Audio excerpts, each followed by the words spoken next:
دعوا شده سر اینکه چه کسی امام جماعت وایسه. من گفتم آقا من حلش میکنم. علمای سنی گفتن اولویت اول هر کی زنش خوشگل تره، اولویت دوم با کسیه که هر کی سرش گنده تره، اولویت سوم با کسیه که هر کی آلتش کوتاه‌تر باشه.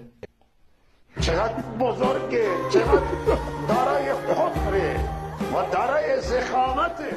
حالا اگر کشیدید پایین و دیدید که آلت‌ها در یک اندازه هستن، اولویت چهارم با کسی هر کی پولش بیشتره. خورده صبر کردم دیدم کلا جمعیت از هم پاشید. اینا کجا رفتن؟ همینجا کامنت کنید به من بگید اینا کجا رفتن. گشادگی بیاور و دریابو ببین ما را و بشنو از ما و دلای ما را دریابو بفهم.